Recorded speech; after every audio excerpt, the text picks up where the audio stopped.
Hello students, welcome to G tech poly. तो बच्चों, अब हम स्टार्ट करते हैं अपना नया सब्जेक्ट यानी कि थ्योरी ऑफ मशीन्स। तो हम चैप्टर 1 से स्टार्ट करेंगे, सिंपल मैकेनिज्म से। उसके बाद सेकंड चैप्टर पढ़ेंगे, देन थर्ड, फोर्थ, फिफ्थ, ऐसे सारे chapter serial wise cover up करेंगे, जैसे कि हमने मशीन डिजाइन में किया था। अब आपको क्या करना है, आपको एक कॉपी लेनी है, एक पेन लेना है और मेरे साथ पढ़ने बैठ जाना है। दूसरा काम क्या होगा आपका, इससे पहले मैं स्टार्ट करूं लेक्चर, आपको इस लेक्चर को शेयर कर दीजिए, अपने कॉलेज ग्रुप्स में शेयर कर दीजिए, ताकि जो भी आपके साथ आपके बैचमेट्स हैं उनको भी हेल्प मिल जाए, वो भी अच्छे से पढ़ पाए। और खासकर इसको जो लेक्चर है इसको लाइक करना ना भूलें, चैनल को सब्सक्राइब करना ना भूलें। तो अपने आप को भी पढ़ना है और साथ साथ हमारे और भी मैकेनिकल इंजीनियर्स जो हैं उनको भी साथ में हमें लेकर के चलना है, किसी को पीछे नहीं छोड़ना है, सबको साथ लेकर के आगे बढ़ेंगे। तो मुझे आपकी कमेंट्स चाहिए बच्चों, ठीक है? आप कमेंट करते रहिएगा, उससे बहुत ज्यादा मोटिवेशन मिलता है, क्योंकि मेरी ऑफलाइन सेंटर पे भी बहुत सारी क्लासेस होती हैं। तो इस टाइम तक एनर्जी काफी कम हो जाती है, लेकिन जब जैसे ही आपके कमेंट्स पढ़ता हूं वो एनर्जी एकदम से हाई हो जाती है। तो इसलिए कमेंट्स करते रहिएगा। बस स्टार्ट करते हैं अपना टॉपिक। सो बच्चों, थ्योरी ऑफ मशीन्स हम स्टार्ट कर रहे हैं। चैप्टर 1 का पार्ट 1 है, यानी कि इस जो चैप्टर 1 है इसको हम 2 पार्ट में फिनिश करेंगे। ये पार्ट 1 होगा, उसके बाद पार्ट 2 और आएगा, चैप्टर फिनिश हो जाएगा। बहुत आसान है, पता नहीं क्यों आप थ्योरी ऑफ मशीन से इतना डरते हैं। ठीक है, आप लोग तो योद्धा है ना, और योद्धा किसी से नहीं डरते। तो आज से क्या करना है, टोम से लड़ाई करनी है। अब इसको टोम को फोड़ेंगे हम, ठीक है? जैसे मशीन डिजाइन को कंप्लीट किया ना, ऐसे ही टोम को कंप्लीट कर देंगे। तो अब देखो बच्चों, क्या करने वाले हैं हम इसमें। चैप्टर 1 क्या होगा हमारा, सिंपल मैकेनिज्म होगा। ठीक है, क्या बोलते हैं इसको, सरल यंत्र विन्यास बोला जाता है। ठीक है, तो ये हमारा फर्स्ट चैप्टर रहेगा। स्टार्ट करते हैं। तो फाइनली अब टोम स्टार्ट हो रहा है। बच्चों को बहुत टाइम से इंतजार था कि सर टोम पढ़ा दीजिए, टोम पढ़ा दीजिए। दीजिए बच्चों, सिर्फ आपके लिए मैं इतना जो है वो एफर्ट लगा रहा हूं कि सिर्फ आपको ये जो है थ्योरी ऑफ मशीन्स अच्छे से पढ़ा दिया जाए। ठीक है, और हम चाहते तो बच्चों उसको पेड भी लॉन्च किया जा सकता था, लेकिन जस्ट बिकॉज ऑफ यू कि आप लोग अच्छे से पढ़ पाए, ठीक है, आपके लिए इसको YouTube पे लॉन्च किया जा रहा है। तो बच्चों, अब बस आपको ध्यान से पढ़ना है, और जितनी मेहनत हम कर रहे हैं हमारे साथ आपको उतनी ही मेहनत करनी है। अब देखो, अब सबसे पहले इस चैप्टर में मुझे पढ़ना क्या है। इस चैप्टर में मुझे पढ़ना है कि लिंक्स के बारे में मैं पढ़ूंगा बच्चों, ठीक है, जोड़ के बारे में पढ़ूंगा। उसके बाद काइनेमेटिक पेयर के बारे में पढ़ूंगा। ठीक है, ये सब क्या होता है, अभी तो सिर्फ इंट्रोडक्शन है कि इसमें मुझे पढ़ना क्या क्या है। लोअर और हायर पेयर के बारे में पढ़ूंगा, काइनेमेटिक चेन, मैकेनिज्म और इन्वर्शन के बारे में पढ़ूंगा। देन लास्ट में मैं डिफरेंट टाइप्स ऑफ मैकेनिज्म के बारे में पढ़ूंगा, उनके एग्जांपल्स पढ़ूंगा। तो ये तो मुझे पता लगा कि इतनी सारी चीजें मुझे इस जो चैप्टर है इसके अंदर पढ़नी है। अब देखो, मैं स्टार्ट करता हूं। सबसे पहले ये पढ़ेंगे कि थ्योरी ऑफ मशीन्स क्या है। जो हम पढ़ते हैं, जो हम टोम पढ़ रहे हैं, टोम बड़ा डर लगता है ना टोम से। टोम जो हम पढ़ रहे हैं वो टोम है क्या, सबसे पहले वो पढ़ो। तो टोम क्या है बच्चों, एक इंजीनियरिंग की एक ब्रांच है, इंजीनियरिंग साइंस की ना एक ब्रांच है, जिसमें हम क्या पढ़ते हैं, जिसमें हम पढ़ते हैं रिलेटिव मोशन के बारे में और वेरियस एलिमेंट्स ऑफ मशीन के बारे में। मशीन के अलग अलग अंग के बारे में हम इसमें पढ़ते हैं। उसको क्या कहें, उसको थ्योरी ऑफ मशीन कहा जाता है ना। और कौन कौन सी फोर्सेस उन पे लग रही हैं, उन एलिमेंट्स पे कौन सी फोर्स एक्ट कर रही है। जब इन सब चीजों के बारे में हम पढ़ते हैं तो उसको थ्योरी ऑफ मशीन्स कहते हैं। ठीक है, और कुछ नहीं है थ्योरी ऑफ मशीन, सिर्फ यही है क्या कि थ्योरी ऑफ मशीन्स में हम रिलेटिव मोशन के बारे में पढ़ रहे हैं और various element of machine, machine के अलग अलग अंगों के बारे में पढ़ रहे हैं और किस किस तरह की फोर्सेस उस पर एक्ट कर रही है उनके बारे में पढ़ रहे हैं। उसको हम टोम कहते हैं। अब इसमें एक बड़ा इंपॉर्टेंट वर्ड आता है रिलेटिव मोशन। ये वर्ड है ना रिलेटिव मोशन, ये बड़ा कंफ्यूज करता है रिलेटिव मोशन। ठीक है, रिलेटिव मोशन क्या है बच्चों, कि रिलेटिव मोशन, सपोज आप एक बस पर खड़े हैं, ठीक है, एक बस के गेट पर आप खड़े हैं, कभी खड़ा नहीं होना है, सिर्फ एग्जांपल है। तो बस जब चल रही है, आप गेट पर खड़े हैं और आप नीचे की तरफ रोड को देख रहे हैं। तो जब आप रोड को देख रहे हैं तो कुछ टाइम के बाद आपको ऐसा लगना स्टार्ट हो जाएगा कि आप तो खड़े हैं, रोड ही पीछे की तरफ जा रही है। ठीक है, आप आगे की तरफ नहीं जा रहे, रोड पीछे की तरफ जा रही है, ऐसा लगता है कभी कभी। ठीक है ना, तो उस चीज को क्या बोलते हैं हम, रिलेटिव मोशन बोलते हैं बच्चों। जैसे दूसरा एग्जांपल लेते हैं, आप किसी मेले में गए, मेले में आप झूले में बैठे, तो आप घूम रहे हैं झूले में, लेकिन आपको कभी कभी ऐसा लगेगा कि मैं रुका हुआ हूं, ये दुनिया ही घूम रही है ना, ये जो मेरे आसपास लोग खड़े हुए हैं ये घूम रहे हैं। तो ये क्या चीज है, ये सब रिलेटिव मोशन के एग्जाम्पल्स हैं। जैसे ये ले लेते हैं, ये बॉक्स है ना, अब ये दोनों आपस में जुड़े हुए हैं, ये पेयर आपस में जुड़ा हुआ है। अब ये देखो मैं इसको घुमा रहा हूं, इसको बार बार ऐसा कर रहा हूं, लेकिन मैं इसको ही कर रहा हूं। अब आपको क्या लग रहा है, थोड़े टाइम के बाद आपको ऐसा लग रहा है कि ये तो रुका हुआ है लेकिन ये वाला मूव कर रहा है। तो जब आपको ऐसा फील हो जाए कि, तो समझ लीजिएगा इसमें क्या हो रहा है, रिलेटिव मोशन हो रहा है। इस चीज को क्या बोलते हैं, इस चीज को रिलेटिव मोशन बोलते हैं बच्चों। ठीक है, अब देखो आगे पढ़ते हैं मशीन। अब मशीन क्या चीज है, ठीक है, 3 इडियट वाली मशीन की बात नहीं कर रहा हूं, अप डाउन उसकी बात नहीं चल रही। ठीक है, मशीन क्या है, मशीन एक डिवाइस है जिसका क्या मतलब है, जो अवेलेबल एनर्जी को कन्वर्ट कर देती है some desired form of useful work में। यानी कि सपोज कोई आपके पास मोटर है, तो मोटर को आपने कौन सी एनर्जी दी, इलेक्ट्रिकल एनर्जी, करंट दिया उसमें। ठीक है, अब जैसे ही आपने इलेक्ट्रिकल एनर्जी दी तो मोटर की जो शाफ्ट है वो घूमनी स्टार्ट हो गई, घूमनी स्टार्ट हो गई। तो उसने क्या किया, इलेक्ट्रिकल एनर्जी को कन्वर्ट कर दिया किसमें, मैकेनिकल एनर्जी में। तो उसको क्या बोल रहे हैं हम, उसको मशीन बोलते हैं, जो क्या करती है, एक फॉर्म ऑफ एनर्जी को दूसरी फॉर्म ऑफ एनर्जी में कन्वर्ट कर देती है। उसको क्या बोलते हैं हम, उसको मशीन बोल देते हैं, सिंपल। अब मशीन को बनाया क्यों जाता है, मशीन को बच्चा बेसिकली इसलिए बनाया जाता है कि जो ह्यूमन एफर्ट है वो कम से कम हो। सपोज आपने कोई मशीन बनाई और आपने कहा कि सर जो काम आप 20 मिनट में करते हैं, ये जो मेरी मशीन है ये 5 मिनट में कर देगी। तो मैं क्या करूंगा, उस मशीन को परचेस कर लूंगा। और मशीन का काम ही है, एक तो मेरी मेहनत कम हो गई, दूसरा हर ऑपरेशन पे मेरे 15 मिनट बच गए, है ना। जो काम मैं 20 मिनट में कर रहा था अब मैं उसे 5 मिनट में कर रहा हूं। तो मशीन ने क्या किया, मेरे काम को आसान बना दिया, उसे मशीन बोल देते हैं। ठीक है, अब आपने कोई ऐसी मशीन बना दी कि सर जो काम आप 20 मिनट में कर रहे हैं, ये मैंने इतनी अच्छी मशीन बनाई है सर कि ये मशीन आपका वही काम 20 घंटे में करके देगी। तो मैं कहूंगा भाग जाओ यहां से। ठीक है, यही होगा ना।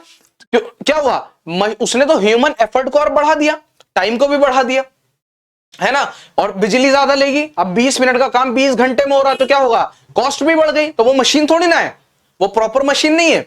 वही चीजें हम सिंपल मैकेनिज्म में पढ़ने वाले हैं। अब देखो, with the help of machine we can do work by expending less energy and force। ठीक है, अब हम क्या कर सकते हैं, मशीन की हेल्प से हम कम एनर्जी और फोर्स में ज्यादा काम कर सकते हैं। ठीक है, कैसे कर पा रहे हैं, जैसे बच्चों एक एग्जांपल लेते हैं किसी चीज का। सपोज कोई वेट उठाने वाली मशीन है, ठीक है, कुछ भी वेट उठा रही है। अब आपने क्या किया, आपने खुद एफर्ट लगाना स्टार्ट किया। ठीक है, अब आप सपोज एक गाड़ी है, उसमें पंचर हो गया। अब गाड़ी में जब पंचर हुआ तो आप 4 लोग गाड़ी से उतरे, आपने कहा नहीं नहीं जैक का इस्तेमाल नहीं करेंगे हम, जैक बेकार मशीन है, हम खुद उठाएंगे इसे। ठीक है, अब आप 4 लोगों ने गाड़ी नीचे से पकड़ी और उठा ली। कितनी देर उठा पाएंगे आप, बहुत कम समय तक ही आप सस्टेन कर पाएंगे, स्टेपनी नहीं बदल पाएंगे इस तरह से। ठीक है, ये ट्रक में पंचर हो गया तो ट्रक को कैसे उठाओगे, है ना, नहीं उठा पाओगे ना। अब मशीन क्या करती है, जैक क्या कर रहा है, आपने क्या किया, जैक लगाया वहां पर। ठीक है, और बहुत कम एफर्ट में आपने स्क्रू को घुमाना शुरू किया और रोटरी मोशन कन्वर्ट हुआ ट्रांसलेटरी मोशन में, लीनियर मोशन में, गाड़ी ऊपर उठ गई आपकी। तो सिंगल पर्सन भी क्या कर रहा है, गाड़ी को ऊपर उठा ले रहा है और बड़ी आसानी से स्टेपनी चेंज कर ले रहा है। तो यही तो काम है मशीन का, ह्यूमन एफर्ट को कम कर देती है मशीन, वही एक अच्छी मशीन कहलाती है। सिंपल, कितनी आसान डेफिनेशन थी मशीन की। ठीक है, अब देखो, मशीन एक ऐसा उपकरण है जिसके द्वारा उपलब्ध ऊर्जा को उपयोगी कार्य के वांछित रूप में परिवर्तित किया जा सकता है। ठीक है, बिल्कुल किया जा सकता है। आप इलेक्ट्रिकल एनर्जी को मैकेनिकल एनर्जी में कन्वर्ट कर सकते हैं, मैकेनिकल एनर्जी को इलेक्ट्रिकल एनर्जी में कन्वर्ट कर सकते हैं, है ना, करते हैं ना, कहां करते हैं, मैकेनिकल एनर्जी इलेक्ट्रिकल एनर्जी में कन्वर्ट हो रही है। भाई पानी से क्या हो रहा है, टरबाइन घूम रही है, और मैकेनिकल एनर्जी किस में कन्वर्ट हो रही है, इलेक्ट्रिकल एनर्जी में, बिजली बन रही है। डैम में यही तो होता है। अब देखो, मशीनों को की सहायता से हम कम ऊर्जा और बल खर्च कर कार्य कर सकते हैं। ठीक है, कम बल भी कम लग रहा है और ऊर्जा भी कम लग रही है। अब ये थोड़ी ना आप ट्रक उठाए पड़े हैं कि तू बदल स्टेपनी, हाँ मैंने उठा रखा है ट्रक, टेंशन मत ले। कोई कहेगा भाई साहब कैसे उठा लोगे ट्रक, नहीं उठा पाओगे ना। तो बहुत कम एनर्जी में आपने क्या किया, एक मशीन लगाई, जैक लगाया, ट्रक उठा लिया। ठीक है, अब देखो आगे क्या पढ़ना है। अब आगे मैं पढ़ूंगा काइनेमेटिक्स के बारे में, उसके बाद डायनामिक्स। अब देखो काइनेमेटिक्स होता क्या है बच्चों, काइनेमेटिक्स क्या चीज है। काइनेमेटिक्स क्या है, स्टडी ऑफ मोशन है। किसकी, मोशन की स्टडी है। किसके मोशन की, मैकेनिकल पॉइंट्स की, ठीक है, बॉडीज की या सिस्टम्स की, without consideration of their associated physical properties and the forces on it on them. सिर्फ क्या कर रहा है, सिर्फ मोशन की स्टडी कर रहा है। सिर्फ क्या कर रहा है, मोशन की स्टडी कर रहा है, मैकेनिकल पार्ट्स की। उस पर कौन सी फोर्सेस लग रही हैं उसकी स्टडी नहीं की जा रही। उसको क्या बोलते हैं, काइनेमेटिक्स बोलते हैं। क्या बोलते हैं उसको, काइनेमेटिक्स बोलते हैं। और डायनेमिक क्या है, डायनेमिक में क्या होता है, स्टडी ऑफ फोर्सेस होती है। ठीक है, जो मशीन पार्ट्स पे लग रही हैं। तो आपको समझ में आया कि काइनेमेटिक्स में हम फोर्सेस की स्टडी नहीं करते, डायनेमिक में फोर्सेस की स्टडी करते हैं। और काइनेमेटिक में सिर्फ किसकी स्टडी होती है, मोशन की स्टडी होती है। ठीक है, तो ये हम देखा हमने काइनेमेटिक्स और डायनेमिक। तो काइनेमेटिक्स क्या है, जिसमें स्टडी की जा रही है, पढ़ा जा रहा है किसके बारे में, मोशन ऑफ मैकेनिकल पॉइंट्स के बारे में, या बॉडीज के बारे में, या सिस्टम्स के बारे में। ठीक है, लेकिन फोर्सेस के बारे में नहीं पढ़ा जा रहा कि कितनी तरह की फोर्स एक्ट कर रही है उस पर। डायनेमिक में फोर्सेस के ऊपर पढ़ा जा रहा है कि फोर्सेस जो एक्ट कर रही है मशीन पे वो कौन सी फोर्सेस है, वो उसको क्या बोलते हैं, हम डायनेमिक बोलते हैं। आगे देखते हैं। अब आते हैं हमारा रिजिड बॉडी और रेजिस्टेंट बॉडी। अब जो रिजिड बॉडी के बारे में हमें पढ़ना है या हमें रेजिस्टेंट बॉडी के बारे में पढ़ना है, उससे पहले जो हमारे चैप्टर का नाम है क्या है, सिंपल मैकेनिज्म, उसके बारे में मैं थोड़ा सा आपको समझा दूं कि सिंपल मैकेनिज्म होता क्या है। बच्चों बेसिकली सिंपल मैकेनिज्म का मतलब यह है कि मशीन की प्लानिंग करना। ठीक है, मशीन बनी नहीं है अभी, मशीन की प्लानिंग की जा रही है कि जो मशीन हम बना रहे हैं वो मशीन किस काम के लिए बनाई जा रही है, जिस काम के लिए वो बनाई जा रही है क्या वो काम अपने तरीके से प्रॉपरली करेगी। ठीक है, अगर सपोज आपने एक मशीन बनाई, जिस काम के लिए बनाई वो काम वो कर ही नहीं रही है, तो जो आपने प्लानिंग की वो तो फेल हो गई ना। तो सिंपल मैकेनिज्म में क्या होता है, प्लानिंग की जाती है मशीन की कि जो मशीन आप बना रहे हैं, जिस काम के लिए बना रहे हैं वो काम वो करे, कम इनपुट में ज्यादा आउटपुट दे, ह्यूमन एफर्ट कम से कम हो। तो उसको क्या बोलते हैं, उसको सिंपल मैकेनिज्म बोला जाता है बच्चों। क्या बोला जाता है, सिंपल मैकेनिज्म। तो याद रखना है सिंपल मैकेनिज्म क्या है, प्लानिंग ऑफ मशीन है। ठीक है, अब हम पढ़ेंगे क्या, रिजिड बॉडी। रिजिड बॉडी क्या है, a rigid body is a solid body in which deformation is zero और so small it can be neglected. अरे इसका क्या मतलब हो, ये तो समझ में नहीं आया ना प्रॉपरली। तो फोर्सेस को एक्शन से बॉडी में ना, फोर्सेस के एक्शन से बॉडी से कोई डिफॉर्मेशन नहीं हो रहा है, तो इसी बॉडी को क्या बोलते हैं, रिजिड बॉडी बोलते हैं। मतलब फोर्सेस जैसे लगी, बॉडी में कोई डिफॉर्मेशन नहीं हुआ। ठीक है, ना बॉडी टूटी ना फूटी, है ना उसमें कोई भी दरार आई, कुछ नहीं हुआ। तो उस तरह की बॉडी क्या है, रिजिड बॉडी है। नाम से पता चला ठोस है, वो कठोर है। ठीक है, एक ठोस हिस्सा जिसमें विरूपण शून्य या इतना छोटा होता है कि इसे उपेक्षित किया जा सकता है। ठीक है, यानी कि नेग्लेक्ट किया जा सकता है, इग्नोर किया जा सकता है, होता ही नहीं है। लेकिन आपको एक चीज बताऊं, मैं नोट में डाल के लिख लीजिएगा, रियलिटी में ऐसी कोई बॉडी जो है वो प्रेजेंट नहीं है जो रिजिड बॉडी हो। ठीक है, ऐसी कोई बॉडी एग्जिस्ट नहीं करती जो रिजिड बॉडी है। ठीक है, आइडियली ऐसा कुछ नहीं है, ये नोट में लिख लीजिएगा। अब रेजिस्टेंट बॉडी क्या चीज होती है, रेजिस्टेंट बॉडी के बारे में पढ़ते हैं। A body is said to be resistant if it is capable of transmitting the required force with negligible deformation. यानी कि कुछ कंडीशन में रिजिड होती है और रिजिड बॉडी जैसा एक्ट करती है। ठीक है, उसको रेसिस्टेंट बॉडी बोलते हैं। ठीक है, मतलब कैपेबल है ट्रांसमिट करने के लिए कुछ फोर्सेस को, है ना, कुछ एनर्जी को ट्रांसमिट करने के लिए कैपेबल है। वो क्या है, रेजिस्टेंट बॉडी है। कुछ कंडीशन में वो रिजिड है, कुछ कंडीशन में वो रिजिड नहीं है। उस तरह की बॉडी क्या हो गई, आपकी रेजिस्टेंट बॉडी हो गई। These bodies are the parts of the machines which are used for transmitting motion and forces. तो इस तरह की बॉडीज क्या होती हैं, एक मशीन का हिस्सा होती है, मशीन का एक पार्ट होती है जो क्या करती हैं, जिनका इस्तेमाल किया जाता है ट्रांसमिट करने के लिए क्या, मोशन और फोर्सेस को। ठीक है, कोई भी हिस्सा लगा दिया कि तुम्हारा काम है घूमना, तो वो घूम ही रहा है बस। ठीक है, किसी मशीन का काम है ऐसे आगे पीछे होना, तो बस वो आगे पीछे ही हो रही है। ठीक है, वो कहीं और रोटेट नहीं करेगी। ये नहीं कि वो आगे पीछे हो रही है, अब आप देख रहे हो तो वो आगे पीछे हो रही है। ठीक है, आपने इधर देखा तो उसने गोल घूमना स्टार्ट कर दिया कि अब तो तुम मुझे देख ही नहीं रहे। ऐसा नहीं होता। ठीक है, कोई मशीन है, आपने जिस वजह से उसे बनाया, अगर उसको लीनियर मोशन यानी कि ट्रांसलेटरी मोशन के लिए बनाया, तो वही काम कर रही है। ठीक है, उस तरह की बॉडी को क्या बोलते हैं? रेजिस्टेंट बॉडी बोलते हैं। जैसे बेल्ट रिजिड एक्ट करती है, किसमें? टेंसाइल में। रिजिड, जैसे कोई बेल्ट है, सपोज ये, इसको ले लेता हूं डेटा केबल को, ये क्या है? एक बेल्ट है सपोज, तो अगर मैंने इसे खींचा तो ये रिजिड की तरह काम कर रही है ना, रिजिड हो गई ना, रिजिड बॉडी हो गई। अब जैसे फ्लूइड है,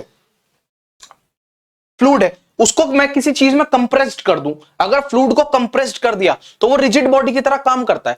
कहां पे फ्लूइड भरा जाता है? जहां पे रिजिड की तरह फ्लूइड काम करता है, बताओ जल्दी से सोच करके। क्रेन्स में, जेसीबी का जो हिस्सा होता है पीछे का, जिसका इस्तेमाल किया जाता है खोदने के लिए या फिर कुछ उठाने के लिए, तो उसमें क्या होता है? फ्लूइड भरा होता है। हाइड्रोलिक प्रेशर ही तो होता है, और हाइड्रोलिक प्रेशर में क्या होता है? ऑयल भरा होता है। तो ऑयल ही प्रेशर लगाता है, तभी वो जो हिस्सा है आगे का वो काम करता है। ठीक है, जैसे सपोज ये लिया, अब मेरे पास क्रेन तो है नहीं ना, मैं क्रेन मुझसे चलानी भी नहीं आती, मैं कैसे क्रेन लाता? अब देखो, जैसे ये क्या है? ये क्रेन का एक हिस्सा है, इसी तरह का होता है ना क्रेन, ये प्रेशर लगता है। अब मैंने ये चीज बंद कर दी, ठीक है, अब मैं देखो प्रेशर लगा रहा हूं बच्चों, तो ये इसके ऊपर नहीं जा रहा। अब अगर सपोज इसके अंदर ऑयल भरा होता तो ये प्रेशर लगाता, तो मेरा ये वाला जो हिस्सा है ये ऊपर की तरफ मूव करता, ये ऊपर की तरफ मूव करता। ये देखो, अगर मैं इसको छोड़ रहा हूं ना, अगर मैं इसे छोड़ रहा हूं यहां से, तो ये वापिस आ रहा है, देखो ये आ रहा है वापिस, आ रहा है वापिस। क्या हो रहा है? प्रेशर जनरेट हो रहा है इसके अंदर। कौन सा प्रेशर? Hydraulic pressure. अभी तो इसके अंदर फ्लूइड नहीं है, खाली है ये। ठीक है, लगवाना है किसी को? आता है मेरे से लगाना? ठीक है, देखो आता नहीं है भाई, मैं गलत भी लगा सकता हूं, अपने रिस्क पे लगवाना। ठीक है, अब देखो रेजिस्टेंट बॉडी समझ में आया ना। अब इसमें आगे पढ़ते हैं हम काइनेमेटिक लिंक्स के बारे में। काइनेमेटिक लिंक क्या होता है? काइनेमेटिक लिंक का एक मैंने यहां पे क्या है, एक छोटा सा डायग्राम आपको बना के दिखाया है कि काइनेमेटिक लिंक्स होते क्या है। वो ये बेसिकली वो अंग है जो अन्य अंगों को के साथ सापेक्ष गति रखता है। ठीक है, सापेक्ष गति रखता है मतलब एक पार्ट के साथ दूसरा पार्ट घूम रहा है, ये क्रैंक। अब देखो यहां पे ये पिस्टन लगा हुआ है, ये पिस्टन लगा हुआ है ना बच्चों। अब ये क्रैंक, अगर ये पिस्टन आगे पीछे रोटेट कर रहा है तो क्रैंक क्या कर रहा है? क्रैंक रोटेट कर रहा है, इस तरीके क्रैंक रोटेट कर रहा है। ठीक है, तो इस तरह के लिंक को क्या बोला जाता है? काइनेमेटिक लिंक बोला जाता है। Each part of a machine which moves relative to some other part is known as kinematic link और एलिमेंट। ठीक है, किसी मशीन का प्रत्येक भाग जो किसी अन्य भाग के सापेक्ष गति करता है उसको क्या बोलते हैं? उसको बोलते हैं काइनेमेटिक लिंक्स। ठीक है, ये आपको याद रखना है, भूलना नहीं है। अब देखो ये बेसिकली 3 प्रकार के होते हैं काइनेमेटिक लिंक्स। 3 टाइप्स के होते हैं। कौन कौन से होते हैं? एक तो होते हैं रिजिड, ठीक है, दूसरे होते हैं फ्लेक्सिबल, और तीसरे होते हैं फ्लूइड। ठीक है, कितने होते हैं? 3 टाइप्स के होते हैं ये। पहला आ गया रिजिड लिंक यानी कि दृढ़ कड़ी। ठीक है, ये इनके प्रकार हैं काइनेमेटिक लिंक्स के। दूसरा होता है फ्लेक्सिबल यानी कि लचीला कड़ी। तीसरा होता है फ्लूइड लिंक यानी कि तरल कड़ी। अब एक छोटा छोटा एग्जांपल तो मैंने इन तीनों का आपको भी दिया है। अब देखो इनके बारे में पढ़ते हैं कि ये है क्या चीजें। ये जो काइनेमेटिक लिंक्स हैं इसके 3 टाइप्स है, लेकिन वो है क्या उसके बारे में हम थोड़ा सा अभी पढ़ते हैं। अब देखो रिजिड लिंक क्या है? जो शेप चेंज नहीं करता। रिजिड लिंक क्या है? ये शेप चेंज नहीं कर रहा। रिजिड लिंक में क्या हो रहा है? शेप चेंज नहीं हो रही इसकी। रिजिड लिंक में क्या है? A rigid link is one which does not undergo any deformation while transmitting motion. ठीक है, इसकी शेप चेंज नहीं हो रही। जैसे सपोज ये है, ये मैंने मार्कर लगाया, अब उड़ा दिया। ठीक है, अब ये देखो मार्कर लगाया, अब मैं इसको इधर कर रहा हूं, ये क्या है? मूव कर रहा है, लेकिन इसकी शेप चेंज नहीं हो रही। तो ये कौन सा लिंक है? ये रिजिड लिंक है बच्चों। ठीक है, रिजिड लिंक है। ऐसे ही फ्लेक्सिबल लिंक कौन से लिंक होते हैं? जो क्या करते हैं? जो शेप चेंज कर दे। जैसे बेल्ट ड्राइव, बेल्ट लगा दी, शेप चेंज कर सकती है, बिल्कुल कर सकती है। चेन है ना, चेन क्या करेगी, चेंज कर देगी शेप को। Flexible link is the link which deform while transmitting the motion but does not affect its function of transmitting motion such as belts, chain, etc. ठीक है, जैसे बेल्ट, चेन, ये क्या है, ये फ्लेक्सिबल लिंक्स है बच्चों, नाम से ही पता चल रहा है भाई बेल्ट कितनी फ्लेक्सिबल होती है। ठीक है, अब बेल्ट है, सपोज एक ड्राइव ये है, ठीक है, एक ड्राइव ये है, आज तुम लोग मेरा डेटा केवल तोड़वा कर ही मानोगे, ठीक है ना। अब देखो ये बेल्ट घूम रही है, तो सपोज ये बेल्ट क्या कर रही है, लिंक तो बना रही है, फ्लेक्सिबल लिंक बना रही है, लेकिन इसमें थोड़ी सी फ्लेक्सिबिलिटी भी है। ठीक है, उसी तरह के लिंक को क्या बोला जाता है, फ्लेक्सिबल लिंक बोला जाता है। अब आती है फ्लूइड लिंक की बात। फ्लूइड लिंक मैंने आपको अभी पढ़ाया, क्या, जो हाइड्रोलिक में इस्तेमाल किया जाता है, फ्लूइड लिंक है वो। ठीक है, यानी कि क्या है, तरल लिंक है।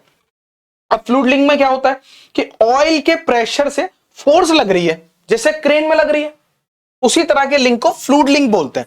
Fluid link is the link which uses the fluid pressure to transmit the motion such as hydraulic jack, brakes and lifts and rigid body. कहां से आ गया, इसको हटा दो। ठीक है, जैसे हाइड्रोलिक ब्रेक्स भी तो आते हैं ना, गाड़ी में लगते हैं, जिसको आप बोलते हैं डिस्क ब्रेक, है ना। डिस्क ब्रेक सबको डिस्क ब्रेक पता होता है, हाइड्रोलिक ब्रेक बहुत कम को पता होता है। तो डिस्क ब्रेक में क्या होता है, डिस्क ब्रेक में ऊपर से ऑयल डलता है बच्चों। ठीक है, तो ऑयल जब हम डालते हैं तो ऑयल क्या लगाता है, प्रेशर लगाता है, जो क्या करता है, जो नीचे प्लेट्स लगी होती हैं वो उस डिस्क को दबाती हैं, तो हमारे डिस्क ब्रेक लगते हैं।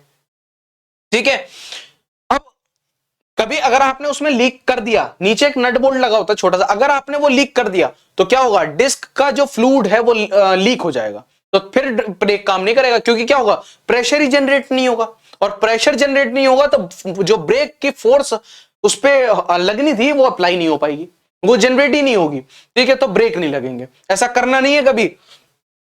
अब देखो हम पढ़ना है, अब हम मैकेनिज्म और मशीन के बीच में डिफरेंस पढ़ेंगे। ठीक है, कि एक मशीन और एक मैकेनिज्म में क्या डिफरेंस होता है। तो मैकेनिज्म, मशीन क्या है, द मशीन ट्रांसमिट्स और alter available energy to perform the necessary work. Machine क्या कर रही है, ट्रांसमिट कर रही है एक फॉर्म ऑफ एनर्जी को अनदर फॉर्म में, उसको मशीन बोल रहे हैं, सिंपल।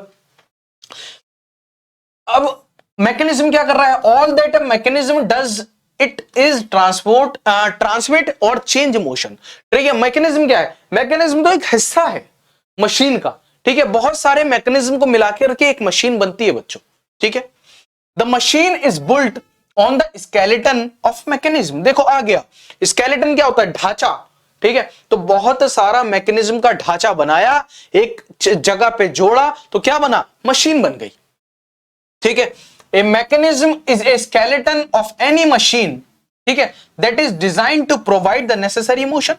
ठीक है, अब हमने क्या, बहुत सारे मैकेनिज्म को डिजाइन किया, उन्हें आपस में जोड़ा, ताकि वो क्या करें, वो एक यूजफुल वर्क करें, साथ में काम करें, एक बेहतर काम करें, जिससे ह्यूमन एफर्ट कम लगे, ह्यूमन की ऊर्जा कम लगे, है ना, एनर्जी कम लगे, तो इसीलिए मैकेनिज्म को डिजाइन किया जाता है। अब देखो, the dimensions and shape of the links are critical parameters for providing stiffness and strength to the machine. अब हमें पता लगा कि एक पॉइंट की क्या है कि जो डायमेंशन और शेप है लिंक्स की, वो बड़ा क्रिटिकल पैरामीटर है। क्यों, क्योंकि उससे ही क्या है, स्टिफनेस और स्ट्रेंथ मिलती है मशीन को। ठीक है, अब आपका सपोज बॉडी का एक हाथ कमजोर है आपका, ठीक है, तो आप प्रॉपरली वो काम थोड़ी ना कर पाओगे उस इंसान की तरह जिस इंसान के दोनों हाथ मजबूत हैं, नहीं कर पाओगे ना। एक इंसान है, उसका एक पैर कमजोर है, एक पैर ठीक है, ठीक है, और आपके दोनों पैर ठीक है। अब दोनों से कहा जाए दोनों दौड़ो, तो कौन तेज दौड़ेगा, आप तेज दौड़ जाओगे ना बच्चों, क्योंकि आपके दोनों पैर ठीक है, आपके तो दोनों एलिमेंट्स ठीक है ना, दोनों मैकेनिज्म ठीक है, उसका एक मैकेनिज्म ठीक से काम नहीं कर रहा, तो क्या हुआ, वो प्रॉपरली वो काम नहीं कर पाएगा जो आप कर लेंगे। समझ में आ रहा है। अब देखो, when analysing a kinematic chain as a mechanism, the dimensions of the link is not a critical parameter. अब हमें पता है कि जो काइनेमेटिक चेन है, अगर हम उसे बना रहे हैं ठीक है, तो काइनेमेटिक चेन को जोड़ने के लिए क्या बहुत सारे मैकेनिज्म चाहिए, एक दूसरे मैकेनिज्म को जोड़ रहे हैं, तो वो एक एक करके अगर मैकेनिज्म हम जोड़ रहे हैं या बना रहे हैं या डिजाइन कर रहे हैं, तो उनको उनका पैरामीटर लेना, उनका डायमेंशन लेना आसान होता है एज कंपेयर टू पूरी मशीन का। ठीक है, एग्जाम्पल क्या है, एक स्टीम इंजन क्या है, मशीन है।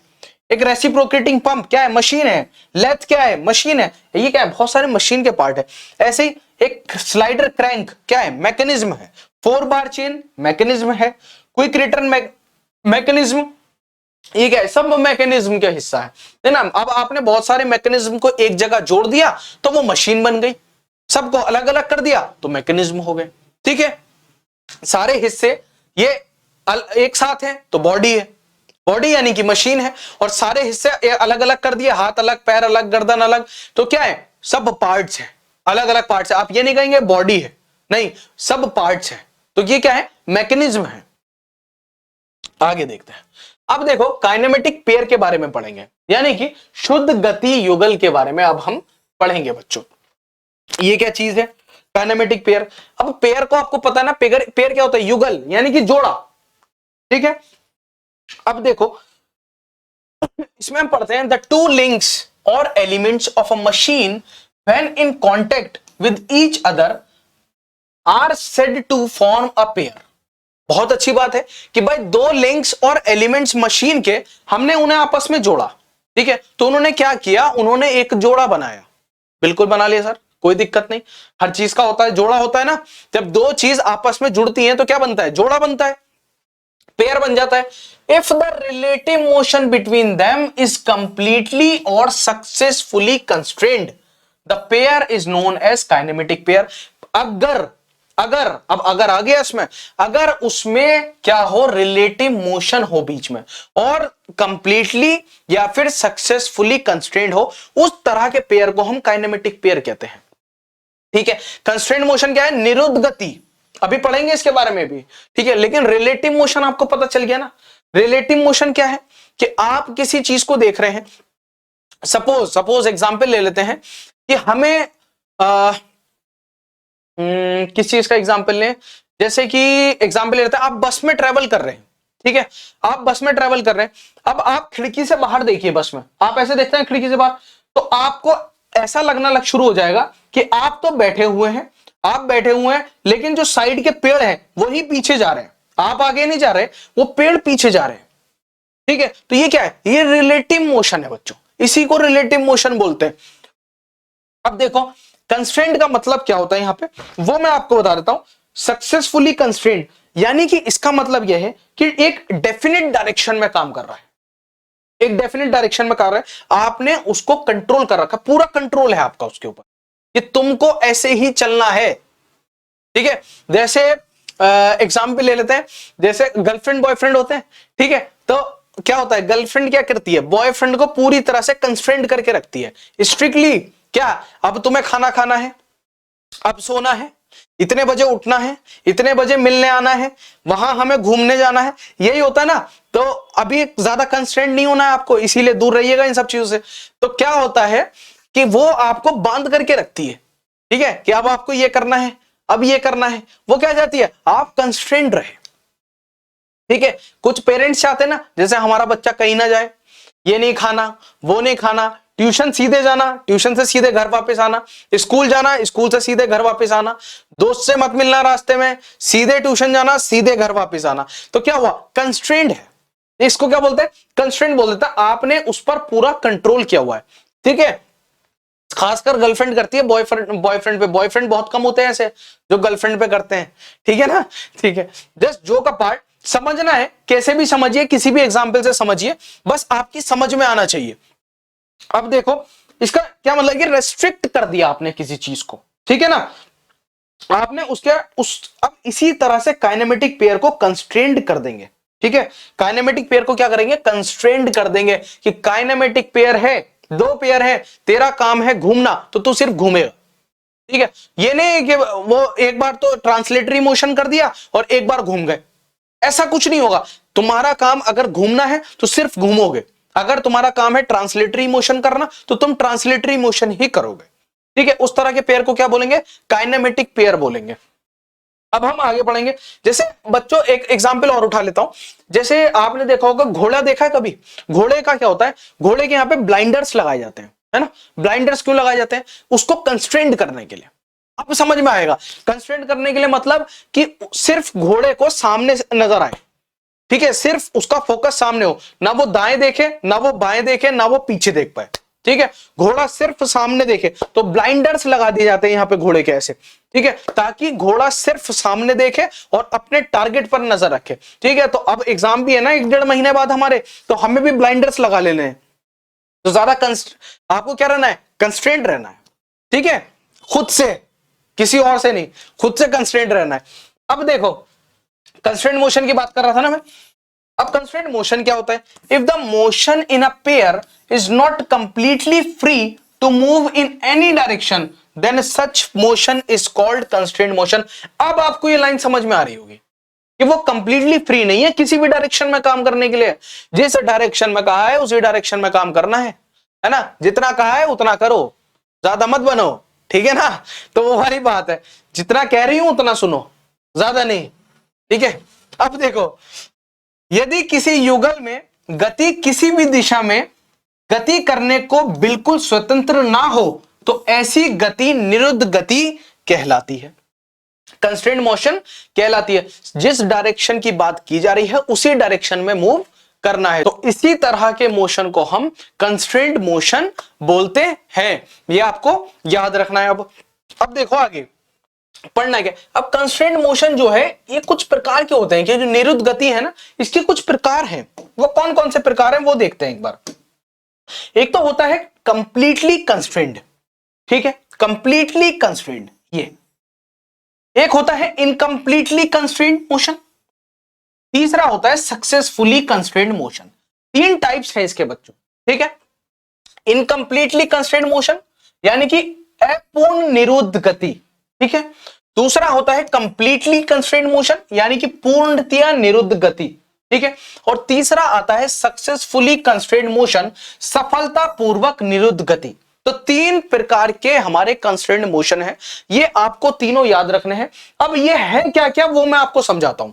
देखिए समझिए, जो कंप्लीटली कंस्ट्रेंड मोशन है बच्चों, ठीक है, जब मैं उसकी बात कर रहा हूं तो इसकी इमेज से ही मुझे पता चल रहा है क्या कि कंप्लीटली कंस्ट्रेंट मोशन का मतलब है कि जो भी यदि पेयर की गति को एक दिशा में, ठीक है, एक दिशा में सीमित रखा जाए तो उस चीज को कंप्लीटली कंस्ट्रेंट मोशन बोलते हैं। जैसे क्या किया है कि इस रॉड को इस स्क्वायर के अंदर डाला है, ठीक है, ये स्क्वायर शेप का होल बनाया है, ठीक है, रॉड डाला। अब ये रॉड क्या कर सकती है? सिर्फ अंदर बाहर ही कर सकती है, ये इसमें रोटेट नहीं कर सकती। तो एक ही दिशा सीमित कर दी इसकी, ठीक है, कंप्लीटली कंस्ट्रेंड हो गया, पूरी तरह से कंस्ट्रेंड है, इससे ज्यादा कुछ नहीं कर सकती। सिर्फ एक डायरेक्शन में ये अंदर बाहर ही कर सकती है, इससे ज्यादा ये आगे पीछे ही मूव कर सकती है, इससे ज्यादा और कुछ नहीं कर सकती। इस तरह के मोशन को क्या बोला जाता है? कंप्लीटली कंस्ट्रेंड मोशन बोला जाता है। जब हम बात करते हैं इनकम्प्लीटली कंस्ट्रेंड मोशन की, तो इसमें क्या होता है? देखो ये होल बनाया है, ठीक है, और एक शाफ्ट को इसके अंदर डाला, ठीक है। अब ये शाफ्ट दो काम कर सकती है, चाहे तो क्या, ये अंदर बाहर भी कर सकती है और रोटेट भी कर सकती है, ठीक है, क्योंकि क्या है, ये सर्कुलर शेप है तो रोटेट भी कर सकती है इसमें और अंदर बाहर भी कर सकती है। तो ये क्या है? इनकम्प्लीटली कंस्ट्रेंड मोशन इस तरह से कहलाया जाता है। समझ में आ रहा है ना? युगल की गति एक से अधिक दिशाओं में भी संभव है। इनकम्प्लीटली में क्या है? एक दिशा से ज्यादा दूसरी दिशा में भी ये क्या कर सकता है? मोशन कर सकता है। जब मैं बात करता हूं सक्सेसफुली कंस्ट्रेंट की, तो इसमें क्या है, कभी कभी युगल बनाने वाले तत्व ऐसे संबंधित होते हैं, ठीक है, इस तरह से संबंधित होते हैं कि उसमें निरुद्ध गति कंप्लीटली कंस्ट्रेंट प्रॉपर नहीं हो पाता, ठीक है। अब जब प्रॉपर नहीं हो पाती तो हम क्या करते हैं कि उसमें कुछ उपाय लगाते हैं, ठीक है, और उपाय इस तरीके से लगाते हैं कि उसका जो है वो सिर्फ एक ही मोशन में काम करे, कंस्ट्रेंट हो जाए वो। किस तरह से? जैसे ये इसमें जो है शाफ्ट लगाई, ठीक है, तो मैंने क्या किया, यहां पे एक बियरिंग लगा दिया, एक बियरिंग लगा दिया। अब बियरिंग ने क्या किया? शाफ्ट को पकड़ लिया। अब जब शाफ्ट को पकड़ लिया बियरिंग ने, तो शाफ्ट क्या कर सकती है? सिर्फ घूम सकती है, अब अंदर बाहर नहीं जा सकती, ठीक है। तो इस तरह के मोशन को क्या बोलते हैं हम? सक्सेसफुली कंस्ट्रेंड मोशन बोलते हैं, तीनों प्रकार के हैं ये। अब उनके बारे में पढ़ते हैं। तो कंप्लीटली कंस्ट्रेंट मोशन क्या था बच्चों? पूर्णतया निरुद्ध गति। ठीक है, क्या है ये? If the motion of a pair is only along one direction, सिर्फ एक ही डायरेक्शन में हो रहा था ना, तो क्या है? कंप्लीटली कंस्ट्रेंट मोशन है। ठीक है, irrespective of the external forces, then this motion is called completely constraint motion. ठीक है, जो एक ही दिशा में हो रहा है वो क्या है? कंप्लीटली कंस्ट्रेंट मोशन है। ठीक है, आगे देखते हैं। अब इनकंप्लीटली कंस्ट्रेंट मोशन क्या है? अपूर्ण निरुद्ध गति। ठीक है, यानी कि इसका जो मोशन है वो एक से दूसरी दिशा में भी संभव है। In an incompletely constrained motion, the motion between the pair can take place in more than one direction. एक दिशा या दूसरी दिशा, दो दिशा है ना, दो दिशा में भी ये क्या कर सकता है? मोशन कर सकता है, घूम भी सकता है और आगे पीछे भी कर सकता है। तो रोटरी मोशन भी हो रहा है और ट्रांसलेटरी मोशन भी हो रहा है, दोनों काम एक साथ कर सकता है। उस तरह के मोशन को क्या बोल रहे हैं? इनकम्प्लीटली कंस्ट्रेंड मोशन बोल रहे हैं। जैसे हमने क्या किया, एक सर्कुलर शाफ्ट को मूव कराया ना सर्कुलर होल में, तो ये क्या है? एग्जाम्पल है किसका? इनकम्प्लीटली कंस्ट्रेंड मोशन का। ठीक है, मैं उम्मीद करता हूं बहुत अच्छे से आपको ये चीजें समझ में आ रही होंगी। ठीक है, आगे देखते हैं। सक्सेसफुली कंस्ट्रेंड मोशन, ये क्या है? सफलतापूर्वक निरुद्ध गति। सफलतापूर्वक निरुद्ध गति, इसमें क्या है? Successfully constrained motion when the motion between the elements forming a pair in such that the constrained motion is not completed by itself। ठीक है, कंस्ट्रेंट मोशन नहीं हो पा रहा, तो हमने क्या किया? by some other means then the motion is said to be successfully constrained motion। हमने क्या किया? कुछ उपाय लगाया, यानी कि हम चाहते थे ये कंस्ट्रेंट रहे। ठीक है, एक ही दिशा में हो, उसको क्या करना है? सपोज आपके पेरेंट्स, आप अपने पेरेंट्स की बात नहीं सुन रहे, ठीक है, तो क्या बोलते हैं? टीचर से बोल देते हैं ना कि ये हमारी बात तो सुनता नहीं है घर पर, है ना, ये अपनी कुछ भी जो मन में आता है वो करता है, कभी काम सीधा करता है, कभी काम उल्टा करता है, तो दोनों डायरेक्शन में काम कर रहा है, कभी सीधा कर रहा है, कभी उल्टा कर रहा है। तो वो टीचर से बोल देते हैं कि इसको मारो या पीटो, कुछ भी करो, इसको हमें कंस्ट्रेंट कर दो। ठीक है, इसको एक दिशा में लगा दो। ठीक है, अपने गोल पर फोकस करिए। तो क्या कर रहा है टीचर? क्या कर रहा है वहां पे? कंस्ट्रेंट मोशन कर रहा है। किसका काम कर रहा है? सक्सेसफुली कंस्ट्रेंट मोशन का काम कर रहा है। ठीक है, तो आप बताइएगा मुझे, क्या आप कंस्ट्रेंट में आते हैं, इनकम्प्लीटली कंस्ट्रेंट में आते हैं, या सक्सेसफुल कंस्ट्रेंट की आपको जरूरत है? ठीक है, आगे देखो। अब यहां पे क्या है कि आपको समझ में आ गई होंगी सारी चीजें जितनी हमने पढ़ी हैं। बाकी चीजें हम नेक्स्ट लेक्चर में अपनी कवर अप करेंगे। ठीक है, इतनी चीजें लिख लीजिएगा, रिवाइज कर दीजिए, करते रहिएगा। और पीडीएफ आपको जीटेक पॉली का टेलीग्राम चैनल पे आपको प्रोवाइड करा दी जाएगी। तो चैनल को सब्सक्राइब करना ना भूलें, लेक्चर को शेयर करना ना भूलें, लाइक करना ना भूलें, और कमेंट्स बहुत सारी चाहिए मुझे। ठीक है, बहुत सारी विशेष की आपको मुझे जरूरत है आपकी। ठीक है, और मेरी विशेष हमेशा आपके साथ है, मेरी पूरी सपोर्ट आपके साथ है, पूरी जीटेक फैमिली की सपोर्ट आपके साथ है। सो पढ़ते रहिए और टॉम में भी अच्छा स्कोर करेंगे जैसे मशीन डिजाइन में करेंगे। मिलते हैं अपने नेक्स्ट लेक्चर में। सी यू, बाय बाय।